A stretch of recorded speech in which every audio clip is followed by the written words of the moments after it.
Aili, the queen who craved a man's love every second of the day, possessed a body filled with insatiable desire. Cursed by a demon, her body was a vessel of torment. Whenever the curse took hold, her mind would cloud with confusion, and only intimate contact with a man could quell the burning need. At first, it was only the nights that were unbearable. Now, the fire spread to the days, becoming increasingly uncontrollable. Even clutching something cold offered no respite from the searing heat within. Her body yearned for a man's touch. But today was different. Aili awoke with unusual clarity, the burning sensation gone. Then she remembered. Last night, she had seemingly thrown herself at a man. This was a disaster. Not only was her virtue lost, but her hopes of entering the convent were now all but extinguished. Though she couldn't recall the man's face, the memory of his touch was pleasant, and the curse mark on her back was strangely quiet. But if the man spread rumors, her situation would become dire. She had witnessed firsthand what happened to her mother.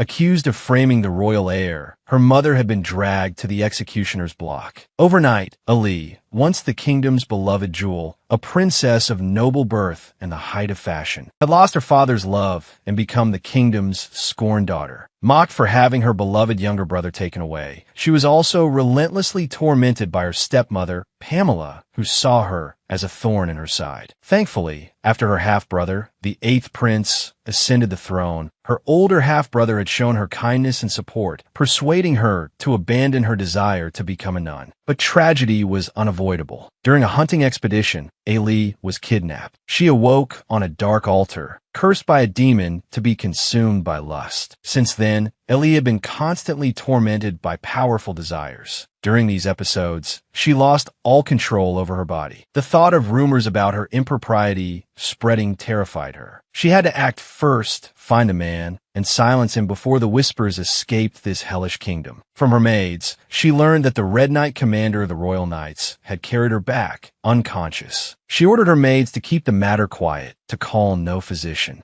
Though surprised, Aili summoned the commander. As he stood before her, earnestly pledging his loyalty to the crown and vowing secrecy, Aili felt a surge of bitter amusement. Does such loyalty, she challenged, extend to pleasuring foreign princesses? Overwhelmed by the curse's influence, Princess Aili had slept with Duke David, her mother's murderer. Ever since she'd encountered the demon's curse, nothing seemed to go right. Not only had she carelessly given away her virginity, but she had no memory of the man who had taken it. Aili summoned the Red Knight commander who had brought her back that night, intending to warn him to silence. The confrontation revealed he wasn't the one. All signs pointed to the one person she least wanted to face, Duke David, her mother's murderer. The Red Knight commander had merely followed orders, carrying her unconscious form back to her chambers. Now, she had made things worse. Another person knew of her indiscretion. Leaving the palace, the Red Knight commander was deeply disturbed. From the information he had, he deduced that Princess Aili had been intimate with someone without knowing their identity. It hadn't been consensual. It had happened while she was in an altered state of mind. Recalling that night, remembering how he had delivered the princess to Duke David, the Red Knight commander felt a surge of anger. He couldn't believe the Duke would dare take advantage of her like that. He resolved then and there to protect Aili. At Duke David's celebratory banquet, the Red Knight commander noticed the Duke leave midway and follow Princess Aili. Wary, he moved to intercept. Their eyes met, sparks flying. Looking at the man before her, Aili felt a whirlwind of emotions. They had once been childhood friends, inseparable. His family had been her mother's staunchest supporters, fiercely loyal. But when her stepmother, Pamela, had accused her mother of hiring dark mages to curse the royal family, David had been the one to arrest her, the one to deliver her to the executioner. While the world hailed him as a hero, praising his valor for single-handedly destroying the dark mage's stronghold and recovering the lost holy sword, in Aili's heart, he was a traitor, unforgivable, and she would never allow herself to have that kind of relationship with him. She immediately ordered the Red Knight commander to escort him away. Duke David, seeing him about to leave in a moment of desperation, blurted out that she wanted to be betrothed to him. Unexpectedly, the first person to support Aili and David's marriage was her stepmother, the Empress Consort Hong, who usually treated her like a thorn in her side. Aili sent her maid to fetch scissors. wanting to cut off the hair Duke David had kissed as he left. She refused to have even the slightest connection with her mother's murderer. She wouldn't miss any opportunity to humiliate him. Thankfully, she had already told him that what happened that night was just an accident, that it wasn't her first time and she wouldn't dwell on it. She had even threatened him, saying that if he wasn't afraid of their encounter being exposed and ruining all his achievements, he was welcome to make it public. She wouldn't care. She assumed he would give up on the idea of betrothal after this. However, much to her surprise, the excited maid returned not with scissors, but with news that Duke David, due to his admiration for the princess, intended to settle in the capital. Furthermore, he announced his formal support for the princess. Even the second prince summoned him for a meal, questioning whether Duke David's sudden support was prearranged. Ailey completely understood her brother's concerns. She knew that as the only remaining royal bloodline, even as an adopted daughter, marrying David would pose a threat to her brother. She had no desire for power, nor did she want to be misunderstood. She assured her brother of her stance, telling him not to worry. Having finally seen the second prince off, Ailey was about to leave when she bumped into her stepmother. She expected a furious outburst, but instead, the Empress consort suggested that Ailey seize this opportunity and marry Duke David. Ailey was instantly bewildered. Something felt amiss. What new scheme was her stepmother plotting? Upon returning to her quarters, she was further startled by a mountain of gifts from David. Among the gifts were courtly gowns, expensive jewels, and a handwritten letter from David, reaffirming his unwavering support for the princess. Ailey was furious. She initially wanted to return everything. But recalling Pamela's unusual behavior, a daring thought crossed her mind. Could it be that Duke David and Pamela were already in cahoots, planning to use this method to completely confine and control her life? At Duke David's blessing ceremony, Princess Ailey, suffering from the demon's curse, was once again consumed by the urge to overpower her enemy. To discourage Duke David's intentions of betrothal, Ailey exchanged all the lavish gifts for supplies and sent them to the slums. Unexpectedly, she encountered Bishop Owen, sent by the Holy See there. Ailey had heard from her stepmother at David's celebratory banquet that the Holy See would send a bishop to bestow a holy blessing upon the distinguished Duke David. She hadn't expected Bishop Owen to be so young. In the carriage, looking at the man's fair skin, sun-like golden hair, and angelically flawless face, Ailey silently prayed that he hadn't noticed the demon mark on the back of her neck. She couldn't bear to imagine what would happen if she, the daughter of a black magic-wielding criminal, were discovered to bear the mark of a demon. However, until she bid farewell to Bishop Owen, he seemed oblivious to her secret. The Red Knight commander cautioned Ailey against letting her guard down and offered to help strengthen her security, but Ailey flatly refused. Everyone privately discussed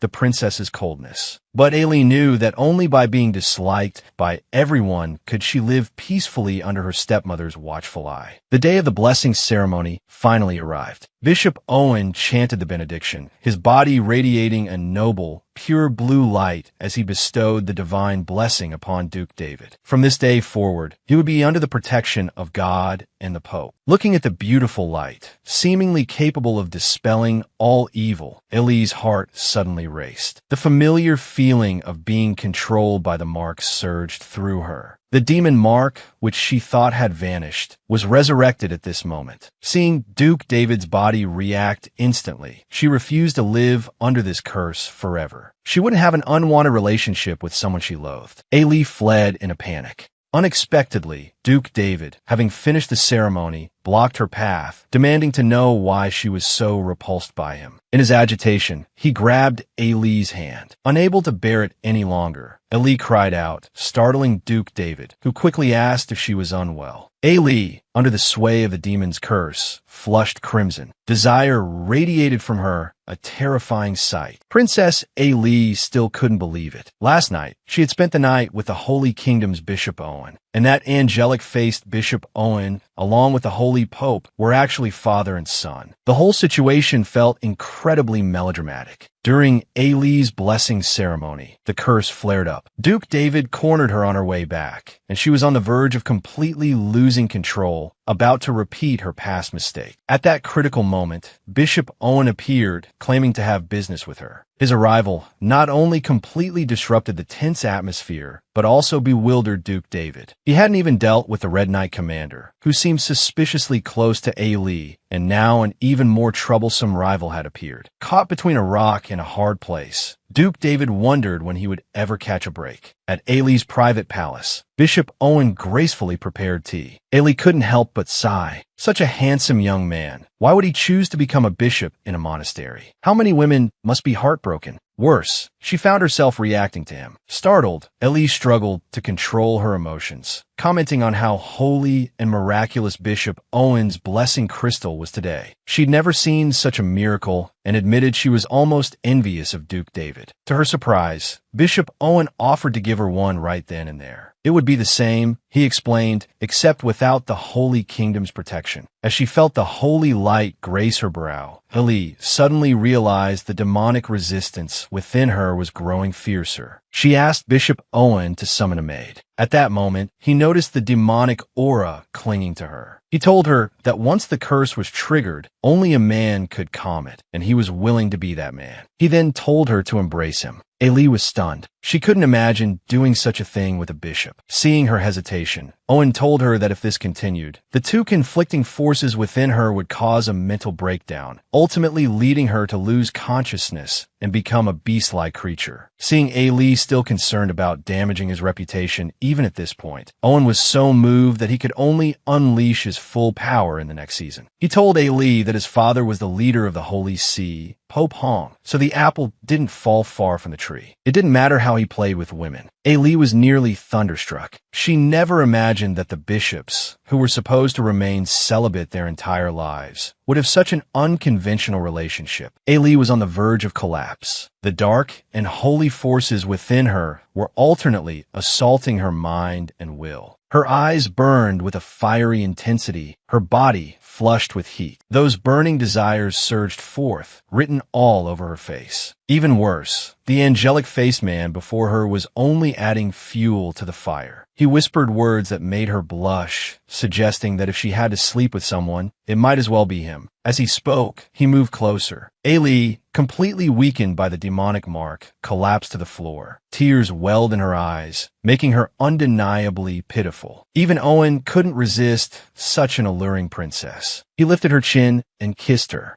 Looking at the man's perfect physique, his smooth lines, for a moment, Ailey actually thought that maybe the demon's mark wasn't so bad after all. Bishop Owen was clearly much more skilled than Duke David. Still, doing this with a bishop felt somewhat shameful. Contrary to her anxiety, Bishop Owen seemed completely unfazed, even commenting on how cute she looked right now. He told her not to overthink things, to only think of the two of them. After their passion subsided, Owen looked at the peacefully sleeping Ailey. Bishop Owen gently began to clean her body. A subordinate entered to report something and was surprised to find that, for the first time ever, the bishop allowed a woman to lie in bed with him after the fact. It seemed he was quite pleased with tonight's companion. However, remembering that the gentle and refined Bishop Owen was ruthless and merciless when it came to killing, the subordinate wisely decided to suppress his curiosity to avoid any unfortunate consequences. This man was a more cruel demon than any other. Even the Pope's trusted divine officials were nothing more than pawns to him. Dark mages he used at will, a true betrayer of the faith. Bishop Owen's eyes flashed with a cold fury. He hadn't known someone dared to summon a demon and curse a foreign princess without his knowledge. It seemed it was time to properly discipline those dark mages who had slipped through the net. Unexpectedly, the ever-virtuous Princess Ailey, after losing her innocence once, had now slept with two men. Now she was truly someone of ill repute. The curse mark on her neck had quieted, and everything seemed to have returned to normal. If it weren't for the new clothes and the love bite on her collarbone, she would have thought last night was just a dream. It was fortunate that it was Bishop Owen last night. Given his position, he was bound to keep his secret. It's just that his claim of being an orphan felt a little too melodramatic. Perhaps it was a well-intentioned lie meant to comfort her. The strange thing was, Even though it was due to the curse, being intimate with a man like that, shouldn't she feel guilt and shame? Why did Ailey think it was rather nice? She worried, wondering if she'd always had a wanton nature. However, this anxiety quickly turned to shock when she received an invitation from Bishop Owen. She could hardly believe it. Bishop Owen, who should have already departed after the official blessing ceremony, had invited her to dine with him, seemingly unconcerned about appearances. Looking at the enthusiastic bishop, Ailey decided to draw a line. She told Owen that it was best they kept their distance. She had only come as agreed to apologize for last night. Bishop Owen simply chuckled dismissively. He said that if the princess intended to enter the convent, they would only grow closer. He added that her current state, lacking the ability to cope alone, yet bristling and rejecting kindness, was quite dangerous. His words left Ailey speechless, yet she still refused to yield. Owen continued, stating that as a bishop of the Holy Fruit, eradicating dark mages was his duty. He genuinely wanted to help Ailey remove the demon mark, and his offer wasn't solely because of their intimacy. Bishop Owen's words shocked Ailey. Perhaps she had been too sensitive. The man before her was, after all, a bishop of the Holy Fruit. He couldn't possibly be one of Empress Consort Hong's people. She should trust him. If a man is being this unconditionally kind to you, what else could it be but desire for your body? Ailey thought to herself, suspicious. Bishop Owen didn't reply, only grinned widely. Duke David had actually proposed to her. Did she really have to marry him to suppress the mark? Before leaving, Bishop Owen had discussed the demon mark with Ailey. He confirmed that its effects would indeed intensify over time. The only way to appease it was through intimacy with a man. The current cycle of its effects seemed to be about 10 to 15 days. Owen estimated that once the mark appeared, Ailey could withstand it for a maximum of 10 days. Any longer would be dangerous. He had imbued her with a holy blessing, but the two opposing forces might shorten the cycle. The only good news was that only the afflicted individual, the dark mage, and high-ranking clergy, at least at the bishop level, could see the mark. So, for the time being, Ailey didn't need to worry too much about being discovered. The bad news was that the demon mark could only be soothed, not eliminated, and those capable of wielding divine power were long gone. Weighing the options, the most permanent solution was to simply marry a man. But Princess Ailey clearly didn't want that. She would have to find another way to lift the curse. As he left, Bishop Owen told Ailey to write to him immediately if the mark began to burn. Although she didn't know if Bishop Owen would betray her in the future, the thought of his promised return calmed Ailey's anxiety. Composing herself, Ailey prepared to leave, only to run into the last person she wanted to see, Duke David. He sneered at her apparent closeness with Bishop Owen, mocking their shared breakfast. Ailey seized the opportunity to turn the tables. She bluntly stated that they did indeed get along, not just with Bishop Owen, but with the Red Knight commander as well. None of which, she added, was any of Duke David's concern. Watching David struggle to contain his anger, she thought she had successfully driven him away. Instead, to her astonishment, Duke David declared his intention to marry her. Ailey almost laughed in disbelief. She asked David why he would want someone as worthless and morally corrupt as her. David told her it was a childhood promise. Ailey scoffed, suggesting he find a respectable young lady if he wanted to marry. Their relationship had ended long ago, severed by the David family's betrayal of her mother. If he was plotting some sordid scheme with someone to restore his family's glory, she wouldn't let him succeed. Ailey had slept with 2 men. As for which 2 men, and in what order, she still suspected David's proposal was part of a larger conspiracy. As founding nobles, the David and Lean families had always been equals, holding immense power among the empire's 5 great families. Ever since her mother's execution, the David family, who had once fully supported her, then betrayed her, had returned nearly half their lands to the crown before withdrawing from the capital and fading into obscurity. 5 years passed. Duke David, now head of his family, single-handedly swept through the Black Mage's encampment, recovered the lost Holy Sword, and returned to the imperial capital once more, hailed as a hero of the kingdom. Ailey suspected his proposal was nothing more than a bid to avenge his past humiliation and restore his family's glory. This would explain why he'd willingly become Pamela's accomplice, using Ailey, his childhood friend, as a stepping stone to success. Contrary to Ailey's suspicions, Duke David insisted his proposal was to fulfill a childhood promise, one Ailey had made inadvertently. An unconscious gesture from Ailey sent David spiraling back to their shared past. Before he could lament the passage of time, Ailey flatly rejected him, declaring she felt nothing but loathing for him. She demanded they go their separate ways and forget everything that had happened between them. Ailey's coldness stung. Duke David could no longer contain his fury. He angrily demanded to know if she was involved with another man. Ailey's heart pounded, but she feigned ignorance. To her shock, David directly asked if the man she'd spent the night with was Bishop Owen. According to his information, the two had entered a room together and hadn't emerged. A wave of icy fear washed over Ailey. She hadn't realized that Duke David, despite his years away, still had so many informants within the palace. Thankfully, he had no concrete proof. Otherwise, even her stepmother, Pamela, wouldn't spare her. Struggling to maintain her composure, Ailey rebuked David, accusing him of insulting the bishop. She claimed she had fainted and that the bishop had merely been caring for her. Nothing untoward had occurred. David recalled noticing Ailey's pale complexion that day and immediately expressed concern for her well-being. Ailey remained unmoved, reiterating that their relationship was over and that he had no right to interfere in her affairs. Seeing her resolve, Duke David played his final card.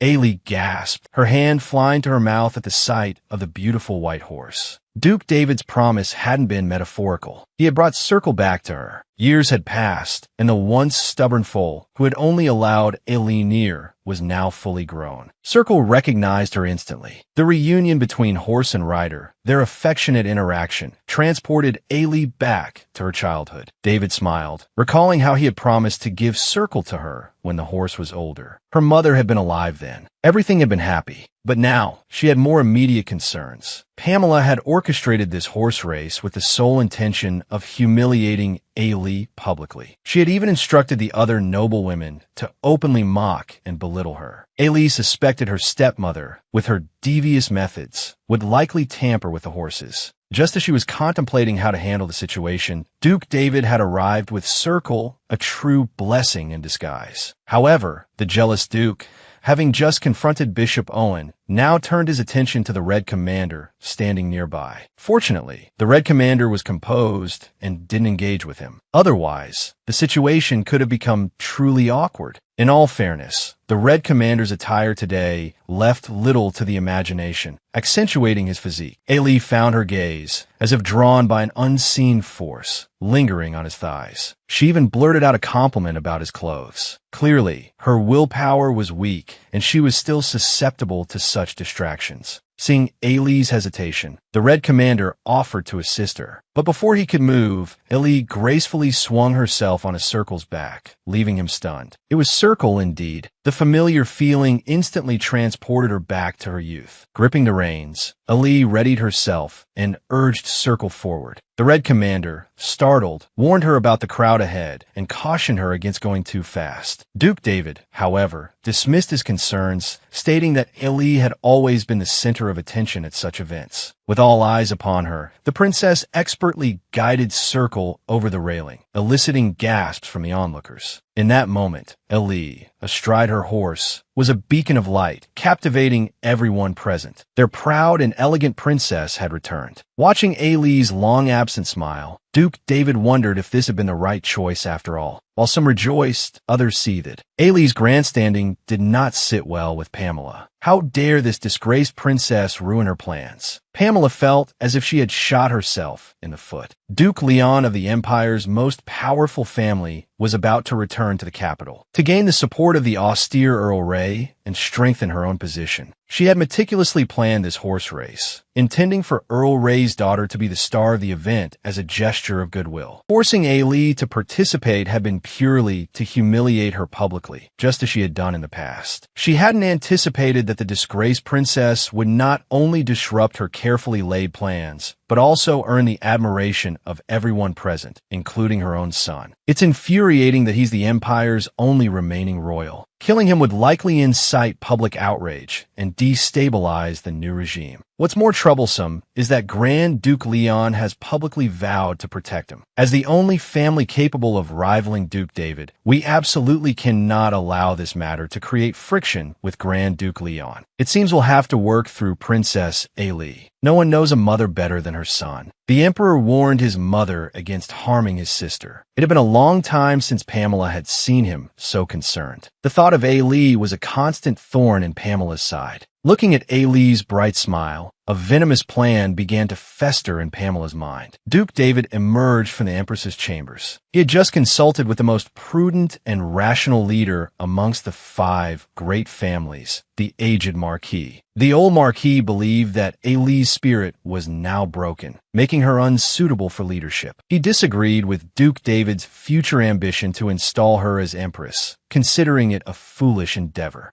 Moreover, in Ailey's eyes, the relationship between them was practically that of enemies. However, the Marquis was deeply puzzled. Why, after the execution of Ailey's mother, had her native kingdom of Aelia remained silent? Logically, such a humiliating death of a royal princess should have been enough to justify even more. Duke David simply stated that Aelia was too weak and took his leave. As for the Marquis's final question, asking why he persisted despite knowing all this, Duke David didn't answer. He simply strode away, as if transported back to an afternoon years ago. The young girl looked at him, declaring with unwavering determination that she would become empress. She demanded he promise to support her, to gather the other nobles, and to never leave her side. They had to stay together always. Ailey never imagined that, as a foreign princess, she would be nearly assaulted within the very walls of her own palace. After the horse race, her half-brother, the emperor, unexpectedly visited her, gifting her a black horse. He informed her that he had instructed the servants to prepare the riding grounds for her exclusive use. To thank her brother, Ailey decided to fetch some pearl black tea from the storeroom as a gift in return. Walking through the palace corridors, Ailey felt a strange unease in the air. The hallways, usually brightly lit, were shrouded in darkness. Her anxiety intensified just as she decided to hurry back. A figure lunged from the shadows, clamping a hand over her mouth. Ailey bit down hard. As the attacker recoiled in pain, she cried out for help, but the man behind her reached out and touched the demon mark on the back of her neck. Ailey trembled, her body going limp. The man quickly gagged her with a cloth and shoved her to the ground. Ailey's eyes widened in terror. The man's hands were tearing at her clothes. She struggled, but no sound escaped her. He pinned her wrist down and climbed on top of her. Ailey squeezed her eyes shut, tears of despair streaming down her face. Just then, a frantic knocking came from the door. Simultaneously, the mysterious man on top of Ailey emitted a strange scent and quickly fled. The door opened. The Red Knight commander was taken aback by the sight of Ailey, disheveled and trembling. He rushed to her side, anxiously asking if she was all right. Because of the darkness, Ailey couldn't describe the attacker's appearance, only the direction in which he had escaped. She watched the Red Knight commander disappear, then wept silently. The terrifying realization struck her that the mysterious man knew about her mark, and she knew nothing about him. A sudden noise made her blood run cold. Had the attacker returned?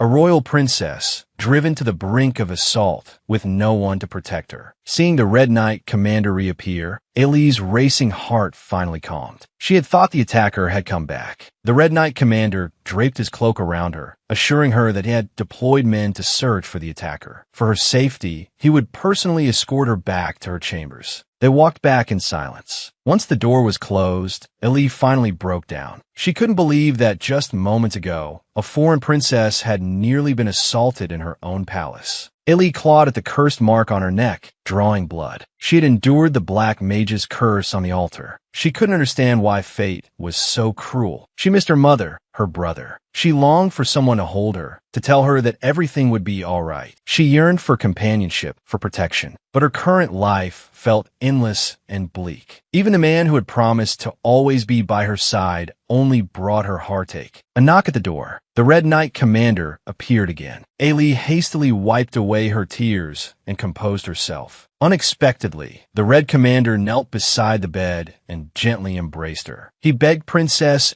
Elise forgiveness for his current impropriety, explaining that he only wished to comfort her and meant no harm. He assured her he would act as if nothing had happened and encouraged her to cry if she needed to. Elise, unable to hold back any longer, wept openly, releasing the pent-up anguish within her heart. The Red Commander clenched his fists and told Elise that he would protect her from now on, urging her to trust him. The next morning, he intended to inform the Emperor of the incident, but the White Commander blocked his path. He argued that doing so would damage the princess's reputation. The Red Commander angrily accused him of shirking responsibility and making excuses, his true motive being to cover up the White Knight's failure to protect the princess. Everyone knew that, unlike the commoner-composed Red Knights, all members of the White Knights were nobles. To a certain extent, they were more like Pamela's private army. It was hard not to suspect that this entire incident was orchestrated by Pamela from the beginning. The two commanders, usually at odds, surprisingly reached an agreement. One offered to share the responsibility of protecting the princess, while the other conveniently proposed to withdraw in order to protect the Emperor and Empress. Observing their behavior, the Emperor casually mentioned that the intruder from last night had been apprehended by the Black Knights. The Red Commander was stunned. The Black Knights, one of the three great knight orders of the Empire, were directly under the Emperor's command. So the Emperor knew about last night's events. How had the Black Knights managed to be at the princess's detached palace? The Red Commander was filled with questions. He had personally searched every corner and found nothing. He wanted to dare to ask how the Black Knights had arrived so promptly and captured the intruder. The Emperor pardoned the Red Commander's boldness and explained that, knowing the White Knights were responsible for the princess's safety, he had, out of concern for his sister's well-being, occasionally arranged for the Black Knights to patrol the detached palace. It must have been good fortune that they happened to catch the thug. The Red Commander silently conceded. It seemed he had been overly suspicious. Fortunately, the Emperor ultimately agreed to entrust the Red Knights with the princess's protection. He vowed that such a terrifying incident would never happen again. He remarked that the roses in the courtyard were in bloom. Elise, who had remained confined to her room since the intrusion, finally emerged. Inhaling the fragrance of the flowers, her spirits seemed to lift slightly. A distant glimmer caught her attention. To her surprise, as she drew closer, she discovered the shimmering object was a letter. Bishop Owen had finally written. He mentioned that the investigation into the brand had progressed. Due to the sensitive nature of the matter, he would visit her personally soon. Elise smiled faintly. It seemed Bishop Owen had indeed discovered something. He had promised to help remove her brand when he left. She wondered when he would return. The sound of measured footsteps interrupted her thoughts. She turned around, only to be stunned by the sight before her. The Red Knights had barely begun their duty of protecting the princess when their mistress was accosted by the Empress. Looking at the mess strewn across the room and recalling the princess's instructions to remain silent, the Red Knights were utterly bewildered. Ever since their commander had led them in swearing allegiance to the princess, there had been grumbling amongst them. The Red Knights held the lowest rank among the Royal Knights, forever comprised of commoners. Guarding the princess sounded honorable, but everyone knew the truth. She was the abandoned princess of the Empire. Any hope of advancement was now completely lost, not to mention their new mistress wore an expression of arrogance and disdain, offering no gratitude. They'd heard that Pamela's White Knights had received gold and a welcoming feast. Yet, the princess hadn't uttered a single kind word. Now, they watched her being bullied by Pamela, unable to even resist. Her maids remained passive, like sheep. Even her dress was left for the princess to manage herself. Was this a common occurrence? The rain intensified, silver threads blanketing the empire. Elise sat alone at her table, silently brushing her hair. Since the Red Commander had declared that the Red Knights would protect her under the Emperor's orders, she knew Pamela wouldn't leave her alone. She hadn't expected her to find out so quickly and come storming in, flying into a rage. Watching Pamela rant and rave, throwing things and creating chaos, Elise finally retorted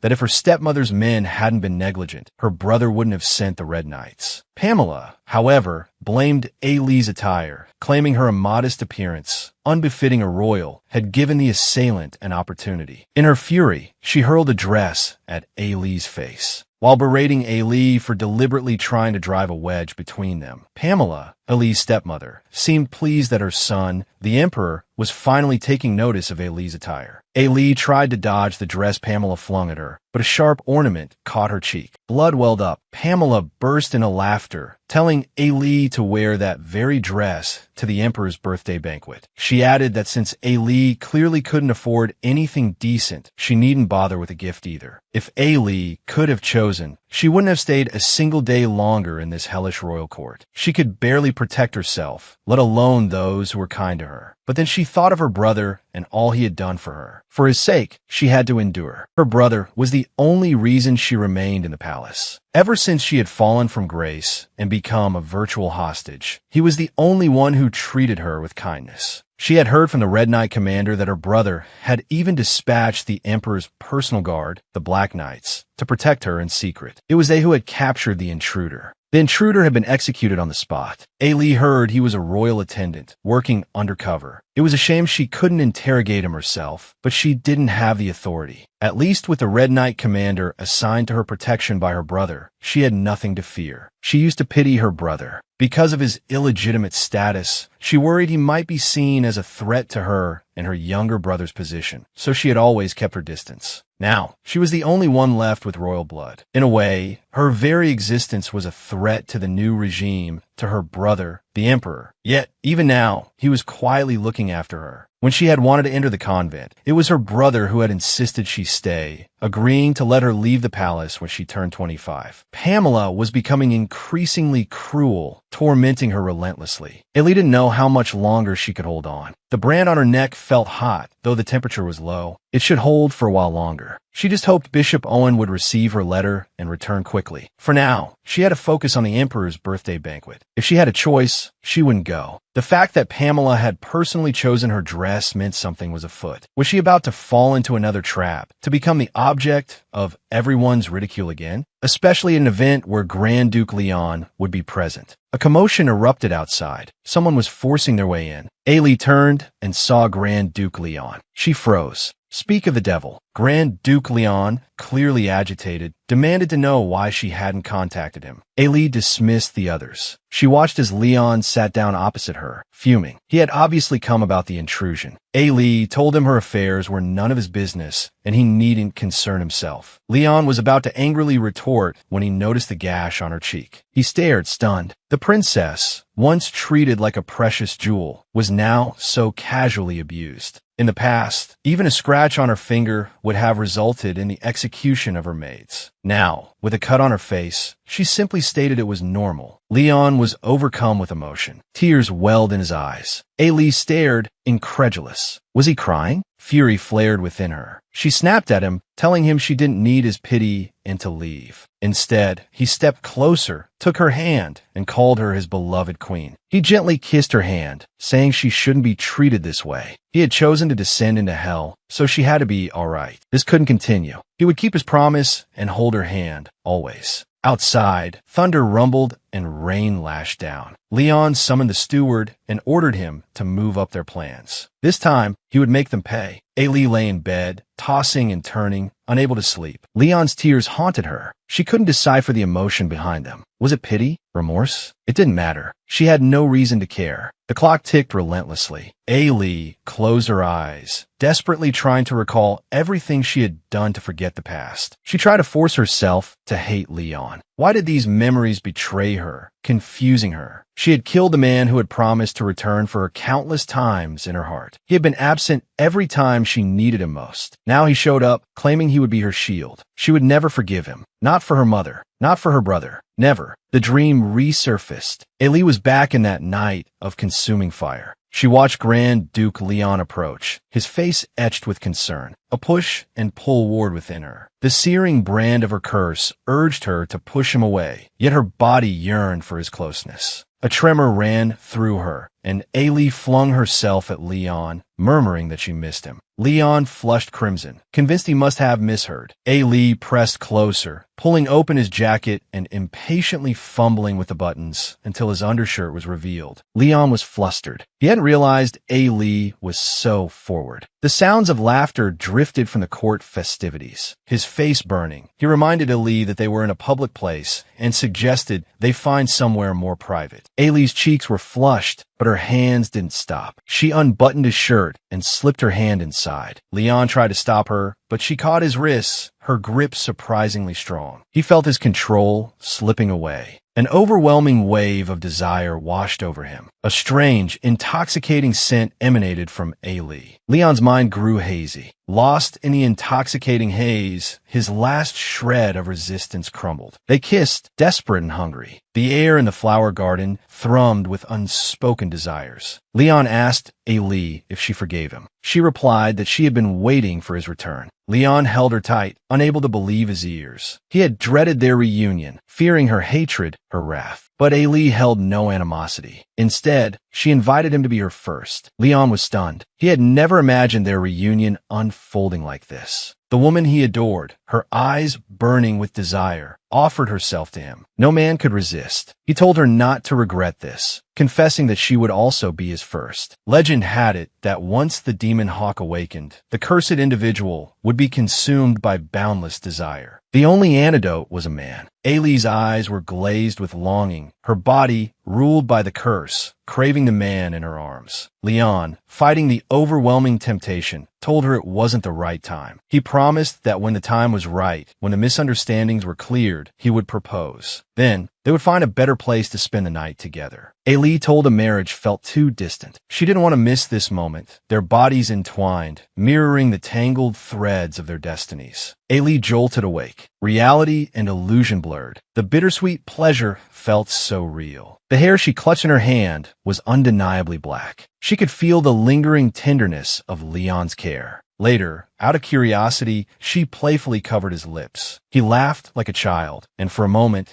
they were transported back to a hazy past. Fate was cruel. Leon didn't know the lies the brand forced her to speak, the desires it compelled her to fulfill. So, when he excitedly proposed the next morning, he was met with only scorn and humiliation. Perhaps this was their inescapable fate. Distressed, Ailey decided to take a walk in the garden. There, she encountered the Red Commander, who had clearly heard the news. Ailey brushed it off as a typical scolding from her stepmother, nothing to worry about. The Red Commander was inwardly alarmed. As Pamela's power grew, she no longer bothered with even a pretense of civility in this already decided game. Only childish, brutal bullying remained for the princess. Ailey knew the mark on her face was Pamela's warning to her and the Red Knights. It was the reason she preferred solitude. She couldn't even protect herself. She watched people discreetly withdraw, a familiar sting of loneliness mixing with a new, unwelcome feeling. The discomfort of the Red Commander's pity. The Red Commander, bless his oblivious heart, was about to make a grand gesture. Remembering Ailey mentioning her fondness for small animals at the races, he had prepared a gift. Ailey, stunned, blurted out, asking if he liked her. One question, and he fled. Ailey groaned inwardly. She had only wanted to distract him from the injury on her face, not send him running. This had made things rather awkward. Ailey was feeling annoyed when she saw the Red Knight Commander returning with a birdcage. It turned out he had gone to fetch a gift he had prepared for Ailey, a hirus. Legend had it that this was a large bird with a mystical bloodline, notoriously temperamental and difficult to handle, even for the specialized bird-handling tribesmen. The hirus had a keen sense of smell and was highly intelligent. Not only could it deliver messages to designated individuals, but it could also be trained for other tasks. Hirus chicks were especially rare and precious. Acquiring this one was pure luck. The mother bird who incubated the egg had unfortunately died. He had managed to hatch this chick with great difficulty. The other eggs hadn't survived. Only this one lived. The Red Knight Commander had already made some arrangements and would later teach the princess some taming techniques. Looking at the aggressively fluffy little bird fluttering in the cage, Ailey couldn't help but remember that she had also kept many animals before. Sadly, they had all been slaughtered by her father. But the father who could kill her cherished animals was no longer alive. According to the Red Knight Commander, a hirus had a lifespan of at least 50 years. She thought it would probably stay by her side for a long time. Even if she went to the convent, she wouldn't be lonely. Just as Ali was immersed in the joy of interacting with the chick, the Red Knight commander produced a bottle of ointment, reminding her not to forget to apply it to the wound on her face. Bathed in sunlight, the princess, who usually kept her emotions in check, played with the little bird and finally laughed heartily. She didn't know what kind of decision the Red Knight commander had made in his heart as he watched this scene. Looking at the scar on her face in the mirror, Ellie knew that only by wearing this dress to the birthday banquet could she satisfy Pamela. Although she had asked the maids to take in the waist, because it was her stepmother's dress, no matter how it was altered, it was still too big. Although she didn't particularly like this style, considering the Red Knights who would be escorting her, she should at least dress up a little. The Red Knight's position was already awkward. If she appeared too shabby, it would only make them more susceptible to ridicule. The door opened. Watching the princess approach gracefully, the Red Knight could hardly take his eyes off her. He was both nervous and excited as he escorted her, arm in arm, standing even straighter, being ostracized themselves. He and his comrades could truly empathize with the princess's situation. The Red Knight commander glanced at the princess and was shocked to discover that the wound on her face had been caused by the decorations on the dress. Seeing her utter lack of resistance, had the princess always been so meekly and powerlessly submitting to violence? The Red Knight commander was stunned. The hall was resplendent. Laughter filled the air. Ali made her way through the crowd to find her brother and offered him sincere birthday wishes. The emperor was delighted to see Ali. Ali, however, felt guilty, explaining that she had only come in person and hadn't prepared anything else. The emperor urged her not to worry. He was happy just that she had come. Seeing them like this, Pamela couldn't stand it. She sarcastically remarked on Ali's rudeness. Ali had no choice but to reveal that it was her stepmother who had told her not to prepare anything. Unexpectedly, these words immediately drew malicious attacks from the crowd. Pamela seized the opportunity to launch into another round of tearful complaints. Ali couldn't help but recall how her stepmother had seized power overnight. Her brother, once the heir apparent, had been reduced to a mere figurehead. The empire transformed, and now, a birthday celebration for a puppet emperor. Ali had used almost all her remaining funds to buy a crystal carving of a golden crow as a 19th birthday gift for her brother. It was a gift that affirmed her brother's legitimacy, a gift of profound significance. But Pamela had smashed it without hesitation. Now, in a similar scene, she wondered what tricks Pamela would pull this time. However, Pamela seemed very pleased that she was wearing this dress, staring at the wound on her face as if admiring a masterpiece. Just then, the unexpected happened. A sudden cry broke the festive atmosphere of the hall. The emperor's birthday banquet had unexpectedly turned into a dramatic family reunion. Pamela was furious. Princess Ali was once again thrust into the spotlight. Commotion rippled through the crowd. Seeing everyone looking at her, Ali was bewildered. She looked behind her. A woman was kneeling there, seemingly out of nowhere. It was the baby boy in the woman's arms that had sparked the whispers. Pamela was enraged. This was not part of her plan. The woman, unable to hesitate any longer, held up the baby boy and revealed a secret that shocked everyone present. "This child is His Majesty's blood," the woman declared. The emperor froze.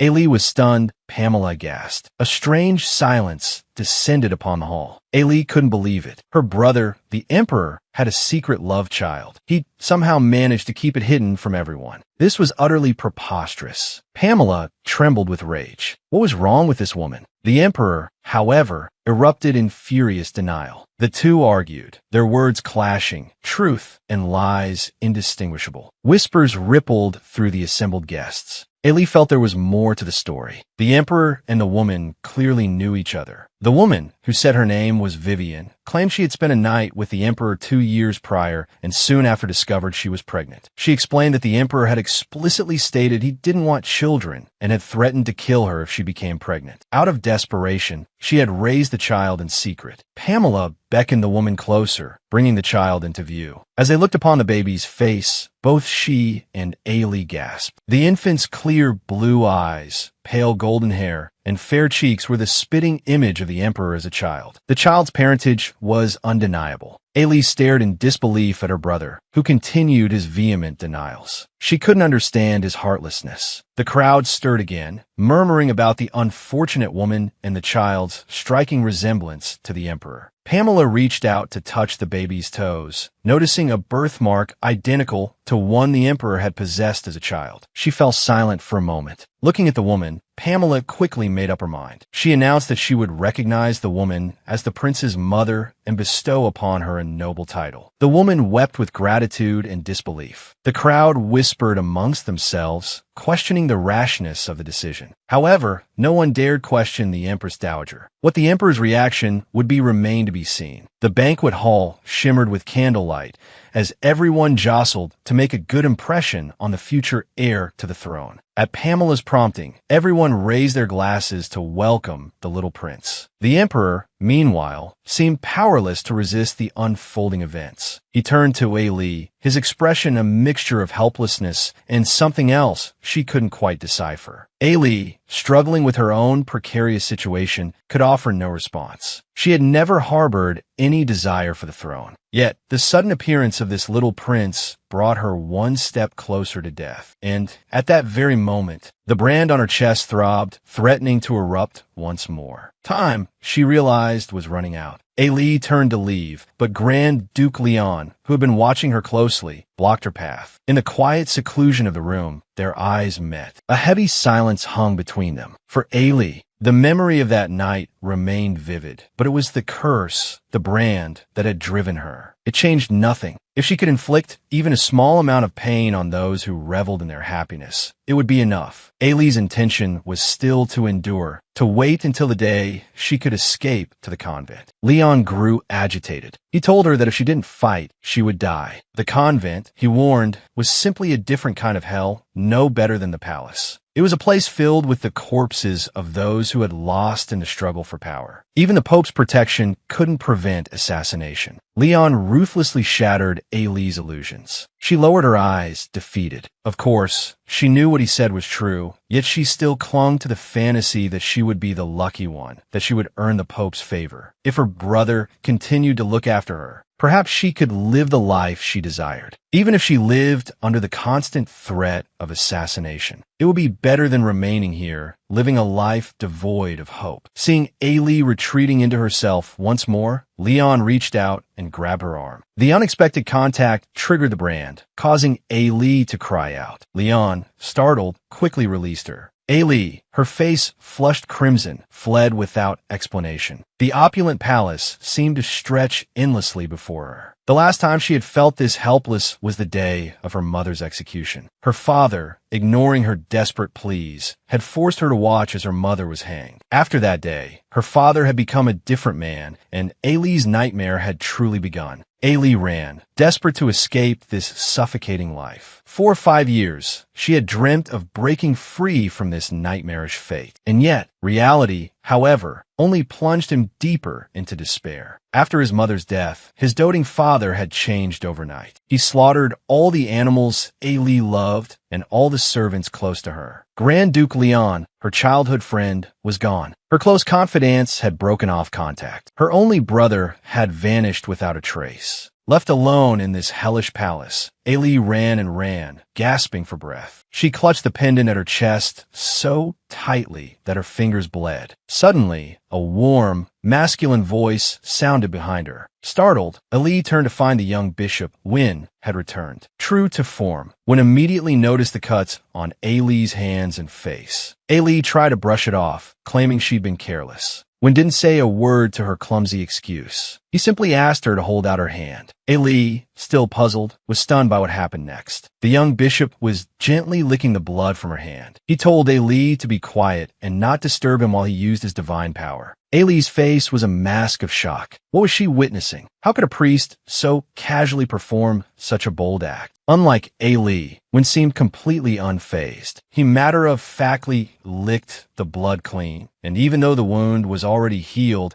he enthusiastically offered a handkerchief to wipe the brand on the back of her neck. Ailey's heart pounded in her chest. Blushing furiously, she quickly refused Wynne's offer. He reassured her, telling her that he would do such things in her room later, and that he would be more discreet. The atmosphere finally eased, and Wynne, no longer teasing, looked at Ailey and asked if she needed help. In the quiet room, Learning that Ali wanted to escape the palace and go to a convent, Win fell silent. Even now, the princess refused to give up on relying on men. Even though she knew the precariousness of her future, she was like a moth drawn to a flame. Win told Ali not to worry, that there were many ways to keep her safe. Ali just took it as a joke. Seeing this, Win gave a devilish grin and told her there was one way right now. Ali was taken aback when Win, talking about ensuring her survival, suggested finding a double to die in her place. Ali flatly refused. She couldn't bear to put someone else in danger. Win laughed, his eyes crinkling, and said he was only joking. He couldn't do something so shameless. There were always more solutions than problems. He'd even help her escape to a convent if necessary. She didn't need to worry about anything. He would always be there to heal her, as professional as a repairman. Unlike Grand Duke Leon's words, which had only filled her with despair, Ellie suddenly felt a strange sense of peace. However, this guy's healing methods were certainly unorthodox. It seemed like he was just teasing her. Under Ailey's knowing gaze, Win quickly cracked. He burst out laughing, which made Ailey laugh too. He complimented her smile, saying it was beautiful. Win paused, then explained that the abandoned princess of the kingdom was a frequent topic of conversation among the priests of the holy nation. 5 years ago, when Win first heard the princess's name, his curiosity was piqued. He couldn't imagine what expression someone so utterly abandoned could possibly wear other than one of misery. It wasn't until he saw the princess distributing supplies to the poor in the slums that Win realized she was such a kind and ordinary person, completely different from his own twisted personality. Although she was a bit like a hedgehog, reluctant to get close to people, she didn't possess the despair he had expected. The Princess Ailey he knew always shone brightly, even in hell. Even when she was down and rejected everything, she remained brave and full of life. Win didn't know if people were supposed to be like that. He only knew that he seemed to have changed. For the first time, he felt sadness for someone who was crying and wanted to offer comfort. For the first time, he accepted a compliment and laughed genuinely. One thing was certain. His mind was now full of the princess. However, he had come for something more important. According to his investigation, summoning a demon and enacting a curse required immense power. Even high-ranking priests struggled to achieve it. It was utterly impossible for an ordinary dark magician, unless they used the blood ritual, offering a chalice filled with the blood of sacrifices to the demon. Ailey's blood ran cold. She remembered the metallic tang in the air now. Like, subscribe, and follow. Little Win's about to reveal the truth. What secrets lie hidden behind the Demon God's brand? What could drive someone to risk 1,000 lives? Just to turn a foreign princess into a slave of desire, eternally tormented? Can a return of young Bishop Win clear the fog and reveal the truth? All right, everyone, pull up a chair. Let's pick up where we left off. Princess Ailey still couldn't understand why the curse she'd been afflicted with wasn't death or madness, but this prank-like loss of control, plunging her entirely into the throes of lust. Bishop Win believed